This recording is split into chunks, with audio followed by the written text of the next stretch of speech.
It's 105.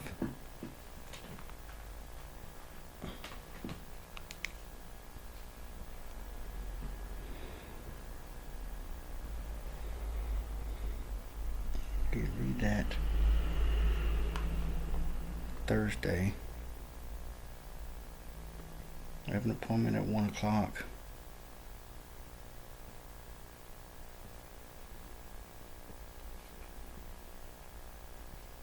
The last couple of times I was supposed to see this guy, he was a no-show.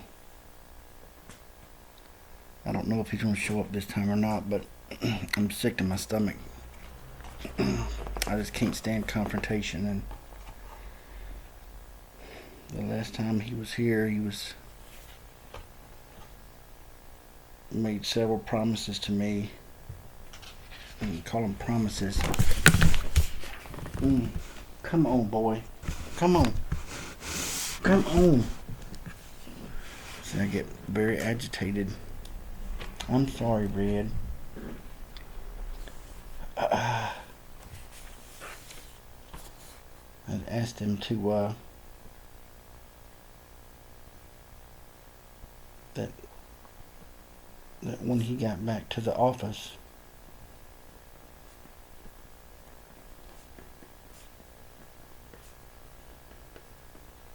to text me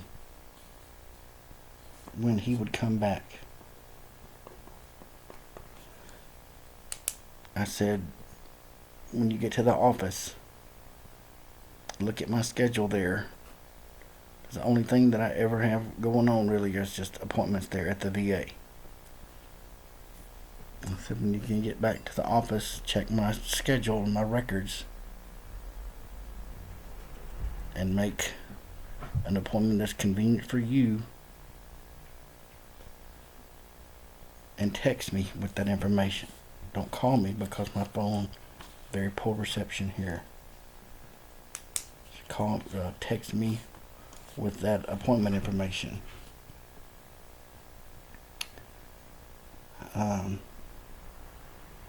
This was after already some things had gone down. He came here in October, near the end of the month, and I think it was October. End of September, end of October. I think it was end of October.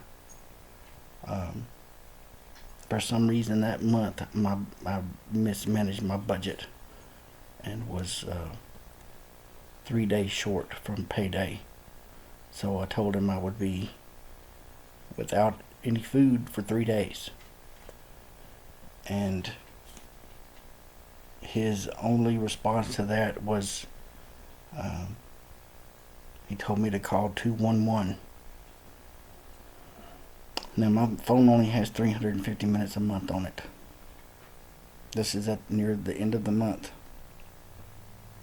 And so I followed his instructions. I called 211. And they basically gave me a list of about 5 phone numbers. And all these things have menus that you go through, and hold times and wait times just burning through. My minutes are very limited. My mother has cancer. I try to call her as often as I can because of her illness there and the things she's going through. So he says to call 211. And I did, and I got a list of phone numbers. And started calling those numbers, and every one of those numbers, not one of those numbers had a person answer. Every one of them said, leave this information or call back next month if they're already full. I got absolutely nowhere. So I went 3 days without food the end of that month.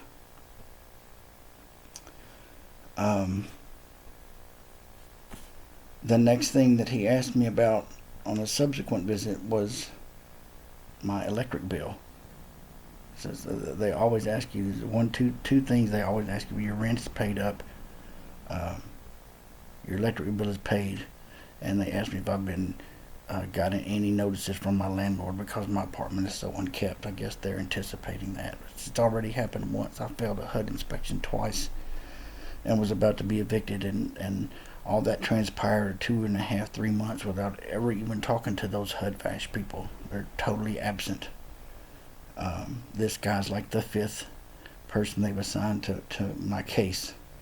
So I told him that my electric bill was due, that I had the money to pay my electric bill, but I was having mobility issues and not able to get down there to pay it.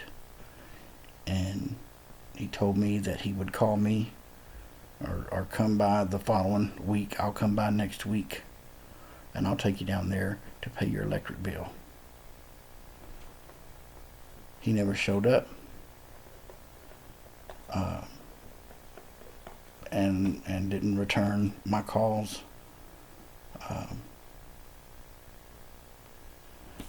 I don't feel like calling his supervisor will do anything, because the last time I spoke with her, they were supposed to be getting my scooter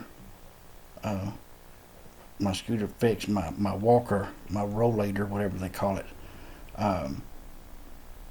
They gave me this rollator, but they put it together backwards. So the front wheels are in the back and the back wheels are in the front. So it makes it will tip over. It tips over forward. If I hit any obstacle, it's going to go over. I asked them about getting my rollator fixed. So my wheelchair won't fit on, my scooter won't fit on the bus hardly. It's way too difficult to get it on and off the bus. So there's times I have no way to get to some places. My scooter has still not been addressed. It's still broken. This is like 3 or 4 months ago. I told her I was wanting to get my state ID and that I wanted to get a driver's license. I had a Texas driver's license. It's expired. It's not suspended or anything like that. I just for several years I didn't drive, so it just expired. So I need to get a test down there, do something. I'm not sure what all that entails.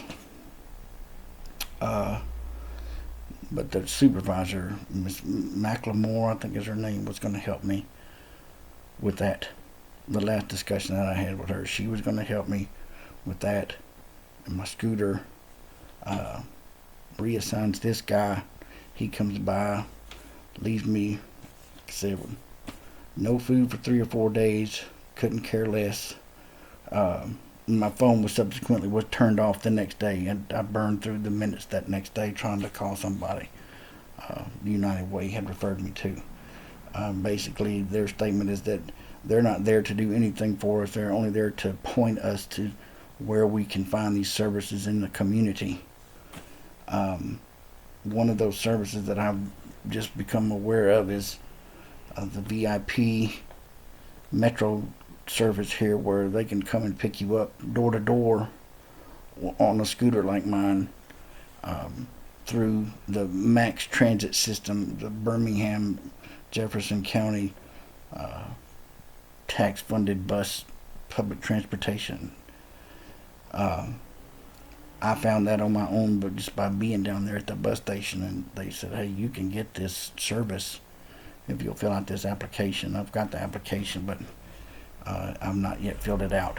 So I've tried to tell them a great deal of difficulty with these forms, and with anxiety. It's very, very difficult for me to interact with other people, and especially if I feel like there's something that they're not doing because of I think that they're not doing their job, and that makes me upset. So left me with no food. He never came back to help me pay my electric bill. As a matter of fact, I haven't seen him since that day. Since the day he told me he would be back to take me down there to get my electric bill paid. And that's been, that was last year. it's probably been somewhere between 2 and 3 months since the guy's been here. And I know that the HUD-VASH people are supposed to be there once a month. I had been on a high risk for suicide and assigned to this ACT team. Where that stands here now in Birmingham, I don't know. I have told them that I do have bouts of depression, and sometimes they end up, there.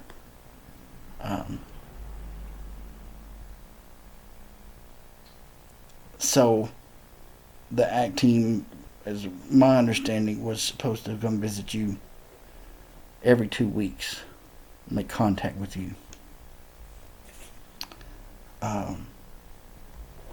It's probably been close to 3 months since I've seen that guy. He's supposed to be here today at 1, and so I kind of wanted to have this run-in. If I didn't really expect him to show up anyway, because twice now he's done that. He was supposed to be here and didn't show up. Thanksgiving, and no Thanksgiving dinner. I'm here by myself.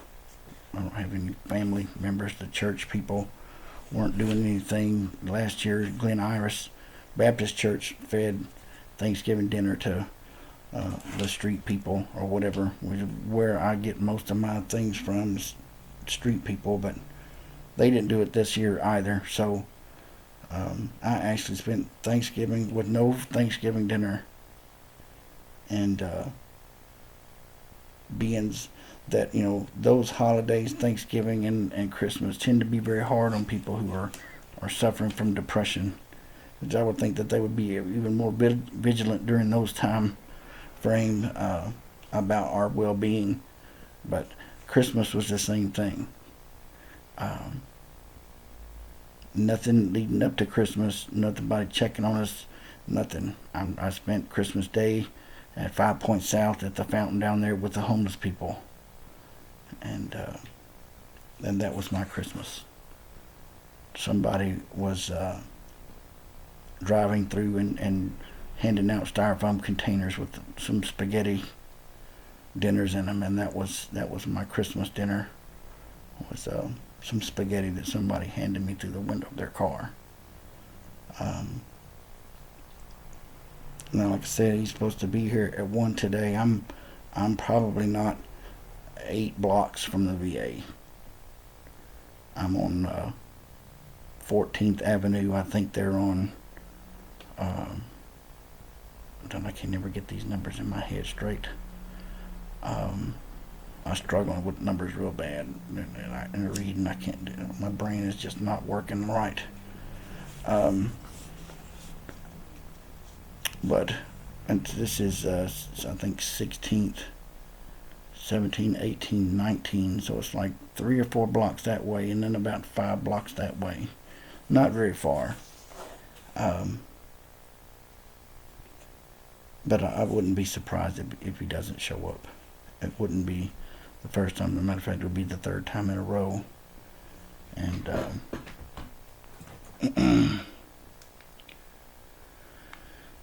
it's 1:20 now, so I'm pretty sure that it's not going to happen.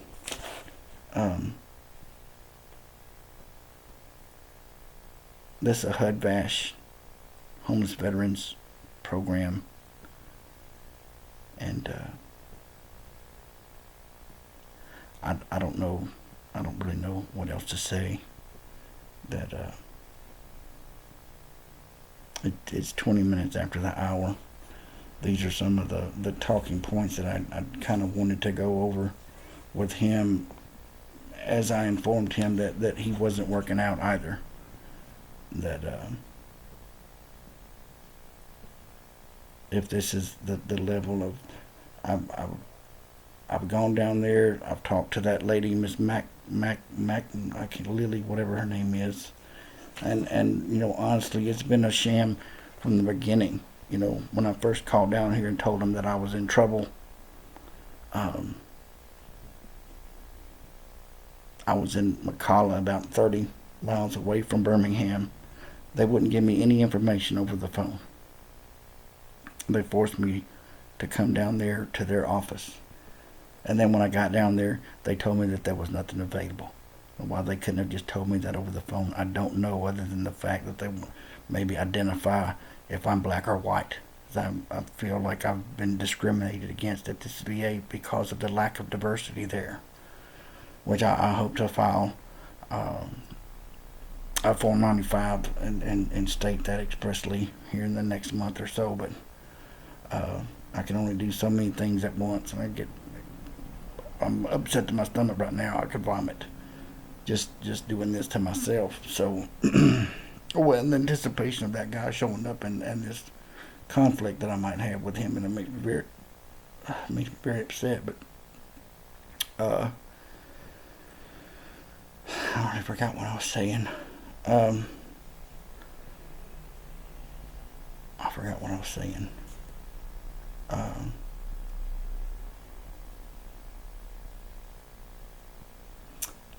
so I came down there. Then they tell me that there's nothing that they can do for me. Then one lady said maybe this, maybe that. I don't know. But I remember she told me specifically. She said, "We haven't had any vouchers this year, and I don't know when we're going to get any more." This was like in July of 2017. She said they had no vouchers handed out this year and didn't know when they would get any, if they would get any. Well, when I went down there for this meeting, there was like 12 or 13 people in there with vouchers. And there was other people meeting around there that had previously that year gotten vouchers. So she lied to me about that. And that much I do know. That was straight up a lie. Yes, again, why is I don't know. My primary care PA told me that maybe it's just me. Maybe it's just you.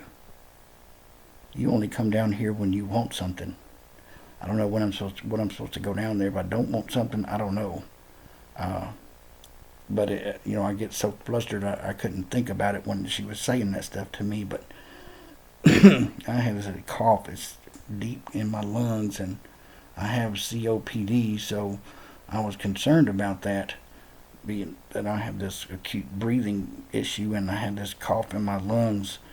And I had called the telecare nurse the day before, and they told me that they would make an appointment for me to see her and to come down there to see her as a walk-in patient, which they were very upset about when I got there. I think because they wanted to leave or something, because I was there like 2 hours late.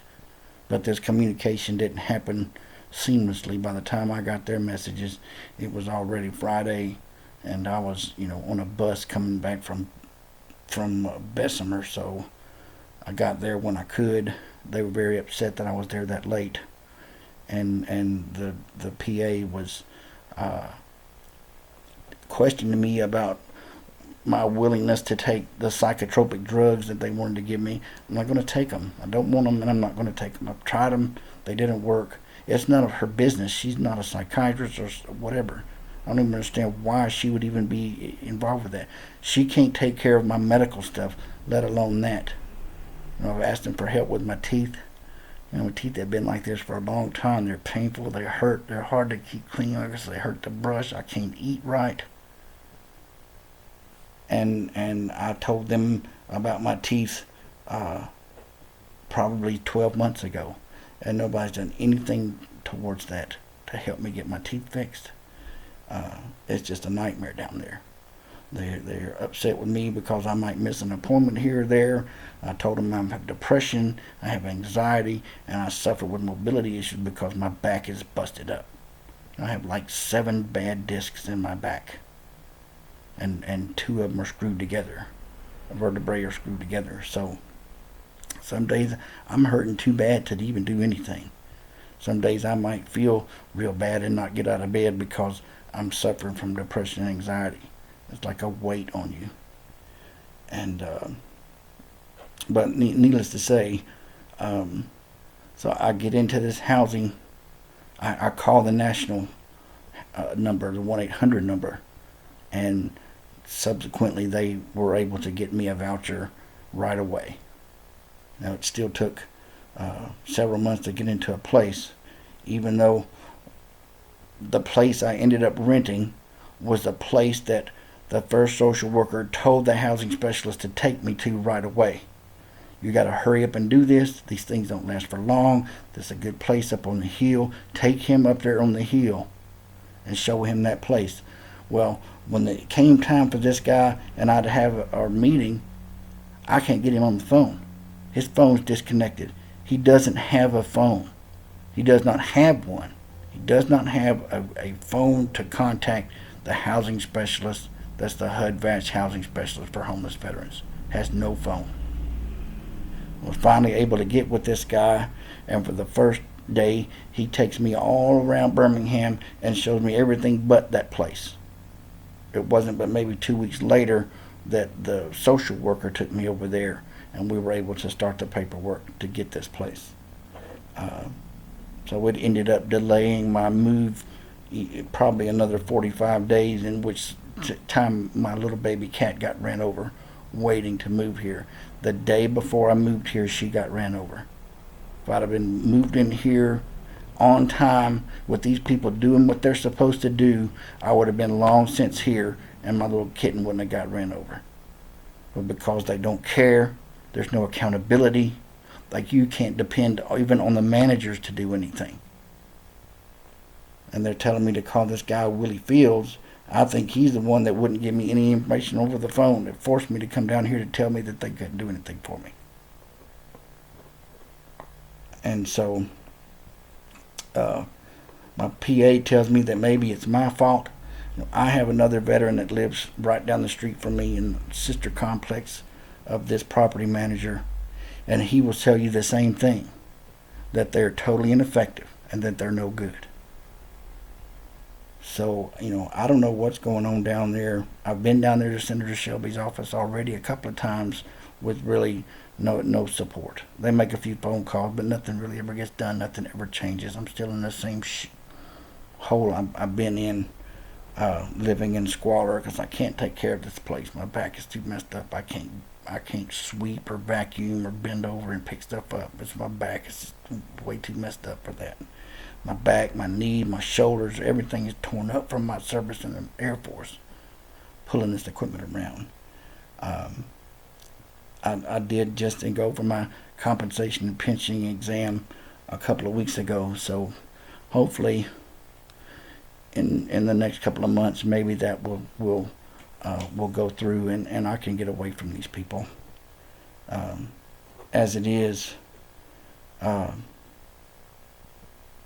as I anticipated, this guy wouldn't show up today, and he didn't. So I'm just going to go down there to Senator Shelby's office and bypass all these people, because it's not done me any good to talk to his boss. There's things that she's supposed to be doing for me that she's not done. It took me almost probably 4 years to get a government phone, and all it took was a simple piece of paperwork. I have trouble with it. I probably filled that form out 8 or 9 times and sent it in. And talking to one of those caseworkers in Houston, he said with this disgust into that he thinks we're supposed to help him get a phone. That's exactly what they're supposed to do. They're social workers. They're supposed to know what social programs are available for us. That's the only thing they're supposed to do. That's all they do. Are supposed to do. They don't do hardly any of it. They just up there, I guess, playing. I don't know. Screwing the taxpayers out of their money because they're not doing what they're supposed to do. And it's 1:30 now. So I'm going to stop this. And I'll try to edit some of it. I have an internet connection now. Another thing, I got an internet connection last month through AT&T. Offers a program for veterans at $10 a month. but not because the VA came to me with that and said, "Hey, you can get internet. We know you're depressed and you don't have anything in your house. There's no radio. And then only what I could get on the antenna on the TV, and that's very weak. For the same reason I'm telling him to text me, because there's no signal here. It's towers up there on the mountain, I think, from the major television stations here, I think, are killing my signal somehow. I don't know, but and for several months I didn't even have a TV. There was nothing in here, absolutely nothing. So I have put in my suicide plan that getting on the internet was a way of alleviating some of that. That it occupied my mind. It gave me something to do. I'm not dwelling on things or depressed, or if I felt like speaking out, it was something that I could do. Posting things on YouTube and whatnot that helped me. But I have anything, for the longest time, and this service at AT&T has been probably 6 or 7 months and going, and they said nothing to me about it. I'm telling you, they don't do anything for us. They're not proactive because they don't care. But it's their job to care. That's their job. That's what they're paid to do, is to care. They don't have to like me, but they have to care. That's what their job is. They're supposed to be social workers. They're supposed to be attuned to what social work is available for us, and to connect us with those services. Another thing I'm asking about is getting into the swimming pool at the YMCA. There's another discount program that's offered, that you can go down there and swim pool, which would be very therapeutic for my back, my neck, my shoulders, my knees. Nothing from them. They do absolutely nothing. So I have an appointment up there on the 16th with my primary care doctor. Today's January the 10th. So I may wait until the 16th to let this all unravel, because I need to speak to her first and then go to Senator Shelby. Or maybe I'll go to him first and apprise them of that, so that they can be right there as it's going down this time, and not be a delay or a lag or whatever. But I don't want this to run long. I don't have a lot of space on here right now, and that's pretty much just about everything I can think of right now. Anyway, it's 1:33 and the guy's not here, and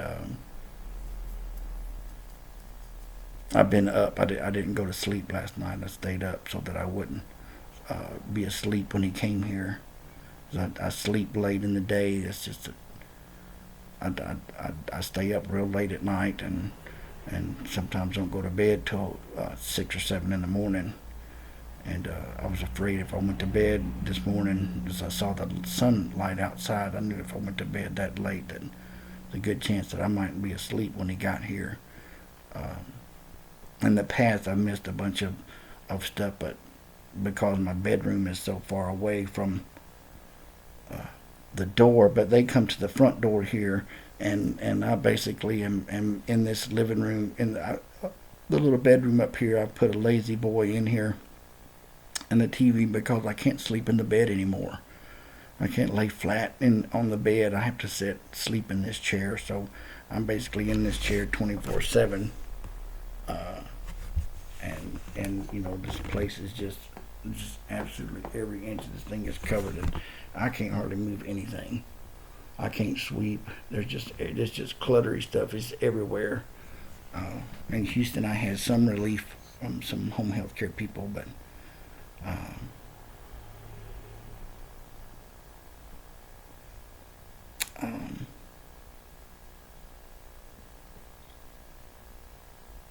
they cut that off. They cut that off when they found out I was posting YouTube videos about their stuff there in Houston, which I'm gonna make a link to that too. VA sucks, or HUD-VASH lies. One of the social workers lying to me and trying to talk me into signing a year lease at an apartment complex, and telling me that it was okay for me to sign a lease and break it when I found a handicap accessible apartment. This was after a year of them knowing that I needed a handicap accessible apartment. Uh, but that's a whole nother ball of wax. So much stuff went wrong there. It's unbelievable that this stuff is going on. Veterans are being treated so badly, and nobody's doing anything about it. Been to all the Texas people. Went to Ted Cruz. I went to John Cornyn, and even my Congressman John Culbertson, and none of them would do anything. Call the media, they don't want to talk about it. It's like there's a blackout on this stuff. So I'm hopefully to finding a journalist with a spine. There could be a Nobel Prize in this, or some sort of award, for breaking this VA nut open and bringing about some changes there. I think would certainly warrant a Pulitzer or something along those lines to uncovering this stuff. But it's going to take somebody with some guts and some know-how, because I can't do it. I've just been ignored and turned away, and nobody does anything. They might send a letter, they might make some phone calls, but there's no resolution. As a matter of fact, I may try to call Culbertson next week, or Senator Cornyn next week, and ask them whatever came of all that stuff, just so I can have a record of that. See if I can get them to send me a letter saying that nothing happened or whatever did. But I'm gonna stop this from now. I could go on forever. It's 1:37 on Thursday, January 10th.